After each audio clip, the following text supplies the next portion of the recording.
Okay, so I'm working on this project in collaboration with two of my students, honor students, and an honor student and master student. So this is a preliminary study, and it will form the basis of which we want to do some more in-depth studies. This is basically a desktop study, and contrary to the first speaker that opened this morning, we're going to simplify things.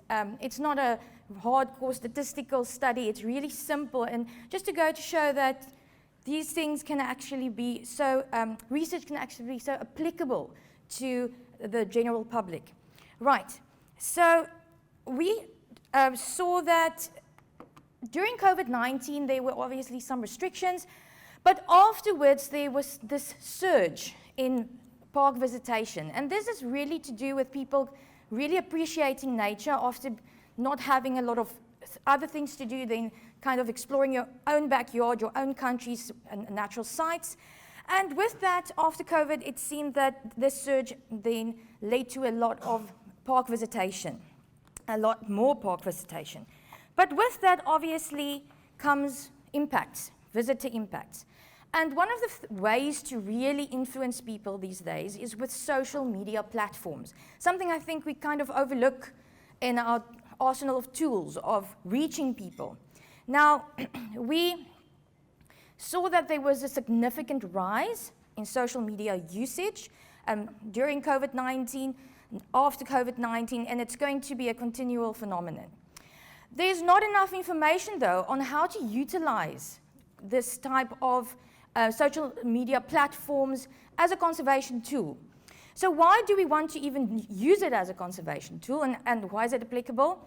Well, literature shows that the more people are aware of what's going on, stimulated, they are more willing to pay. Money makes the world go round. So it's about getting people to contribute and to make some funds available for conservation efforts. It's also there for creating communities, for people to let the authorities or conservationists know when there's illegal practices regarding animals or the environment, a community of conservation, not just for the few scientists and conservationists, but for society as a whole. And it's also about the cheerful content.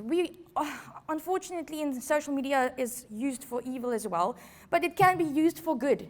So we can use this as to post cheerful content, and that also fosters appreciation, and it gets people to engage, and you get them to make contributions in different ways that they can. So essentially what we did is we compared 10 national parks' social media platforms and their website landing page. We compared that with criteria that we found by doing an in-depth literature study. Now, the literature study provided us with a list of criteria that you can use to measure whether these websites or social media platforms are actually performing optimally. Now, these are the parks that we used or that we looked at. It's the Kruger National Park, Addo Elephant National Park, Pilanesberg, Cedar Wilderness Area, Madikwe, Yellowstone National Park, Redwood National Park, Kakadu National Park in Australia, Corbett National Park, and Volcanoes National Park. The reason for these, there's many more that could have been chosen, is it's a good variety of national parks. We looked into national parks with good social media usage, and also to just provide a good frame of reference for going forward, and then we can include more parks for going on with the study. So firstly, the goal was just to do an in-depth literature review, get the criteria to which we can measure. Did they adhere to this and this and this? Is this maybe missing?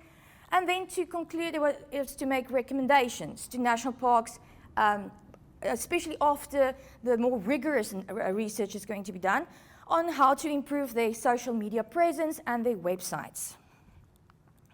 So the methodology was qualitative. The first is just a literature review. Secondly, it was the empirical study where we went through these pages, where we compared them with using the criteria that we developed. And that criteria is vividness. There we go. Vividness, which just means the physical appearance. How does it, first sight that you look at it, is it appealing? Is there colors? Is it interesting to look at? Is it information overload? So that is the first thing, it's the aesthetic appeal of the web page. Then we looked at information and education on conservation. So important to mention, this was all done with a very strong viewpoint from a conservation perspective. Not just awareness or anything, but to really see how we can use this for conservation. So, the information and educational facet on these websites, was it there? Were the information about conservation? What information was there? Was it easy to understand for someone that do not have a scientific background? That type of thing. Accessibility. Is it easy to get to this website? When you're on the website, is it easy to navigate? Where do you get the contact information? Where do you click? Is there a direct link to social media pages so that you can just easily access to see what's going on there? And then we have interactivity and engagement. And that was the hashtags, likes, comments, shares part of the research to see which post actually gets the most engagement. So the most used platforms internationally and in South Africa at this stage is Facebook, Instagram, Twitter, with TikTok coming up quite quickly. So that's what we focused on. Now, using that criteria that I mentioned, the vividness, interactivity, we now ranked all these parks according to a Likert scale. So we used the Likert scale from agree to do not agree. Is the website vivid enough? Is there interactivity? Do you agree, not agree? And then this is the results that we came up with. So in the first place, we got Cederberg, wilderness area. Okay, second place, Yellowstone, and so forth, just as a measurement tool to see. But to understand where we got this information, this is the type of scoring that we did. So is there an educational value aspect? But we're solely talking about the website now. Engagement and interactivity. How did they do with that? Optimized search engine, so that you can actually just quickly search something on the web page instead of scrolling and looking for it for hours and not finding something. Neat arrangement of information, not too much words. The thing is with our society today, especially young people, we work with them every day, is that the level of concentration is not always there with reading long paragraphs, but put it in a TikTok or a short video and they really look at it and they take it in. So using this type of tools to really get the information across about why is conservation so important. Is it easy to use? And the vividness, the physical appeal, how does it look? And this just to show 𝐆𝐚𝐫𝐽 did not fare as well as Cederberg with regards to this type of scale. Okay, so Facebook. Now, very interesting is only 6 or 60, this was now just made into a percentage, but only 6 of the parks that we looked at had verified accounts, the international parks. Okay, so why should you have a verified account? So to verify your accounts, you apply with the social media network, and you have some criteria that you need to adhere to. So, for instance, are you authentic? Are you the person that you say you are, or the organization that you say you are? Okay, and then there's things like, are you unique? And do you have a good number of followers? Right, so most of these parks will easily adhere to this criteria. It's just to apply. Why? Because it gives you trust. It gives trust in the public. Okay, they now know this information is verified. It's coming from a trustworthy source. So it's important to verify. And especially with the younger generation where information is now taken in, it's information overload, but instead of reading a book that you know, or an article that we know goes through a peer-reviewed process, they only read Twitter and what they see on social media, which is definitely not peer-reviewed. But if you then verify your account, at least it's some form of good quality information that comes through. Then Yellowstone, Kruger and Addo had the most followers, likes, comments, and shares, so that engagement. 𝐆𝐚𝐫𝐽, Madikwe had the least amount of followers, likes, and shares. Cederberg wilderness area, most number of conservation hashtags. Why is it important to have a hashtag? I barely use them. I'm kind of on the brink between the millennials and the other generation, I don't even know. But the point that I've now seen with the younger generation is it categorizes information.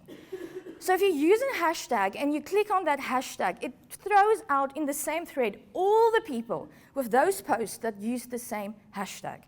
And people read that. Young people read that. They go and they click on that hashtag and they want to be part of it. So they use it as well for their own posts. And that just makes the information organized and easily accessible. Right. So I'm just going to quickly go on with the second one we looked at is Instagram. Same thing, only one is verified. Only Yellowstone had a verified Instagram. Same principle as with Facebook. And then the third one was Twitter, where there's also some verified, not verified, and there's also 80% of the Twitter accounts did not contain any hashtags in terms of conservation. Okay, so and that's such a shame because it's such a big social media platform. So it should be utilized to get the information to the public. Right, so literature on social media website presence suggests that there's enormous volume and reach and can significantly spread the importance of conservation, therefore influence behavior. There are about 4.4 billion social media users. Right, so, and the findings of this topic reveal that national and international parks do not effectively use their social media to promote the importance of conservation. Our recommendations, I'm not going to go through everything, but it's things like verify accounts, use more hashtags. It's also to look at, add links in the biography to other sites that are related, use more social media platforms like TikTok and looking at trends. What's happening? What are the young people looking at? And use that to get the information to them. So we have a current project that is specifically focused on the Kruger National Park where we do in-depth analysis of the comments of what people, the posts that got the most engagement, the most comments, shares, hashtag, likes. And the initial findings show things like the quality of the photo is very important. To really have this good quality photos with a very beautiful aesthetic value. Then there's a lot of complaints, obviously they use it for complaints, about service quality. That's the other side of the spectrum there. And visitor facilities are a theme that came out of these comments. So we are now busy still working on this project to get some meaning out of this and to see what does this mean, what recommendations can we make to better service, conservation, and so forth. Okay, so there's some interesting things as well, trends like artificial intelligence, that if there's a comment or a complaint, you can use artificial intelligence to generate an immediate response that is really applicable to the comment.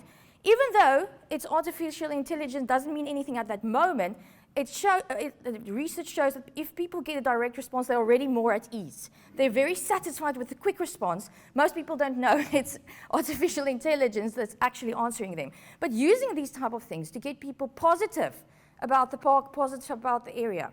There's things like immediate response, and then, interesting enough, Tuesdays and Wednesdays were the days that got most engagement. So looking at the time frame, when are people looking at people's behavior, when are they using social media the most, and then posting on that specific days, that specific hours, that specific time of the year. Okay, I would just want to acknowledge the two students that works with me. As I said, this is an ongoing project, so we would love some input because we want to go do researches now with the demand and the supply side as well, with the social media managers, as well as the users of social media, see what they say is missing or good or can be improved upon. Thank you.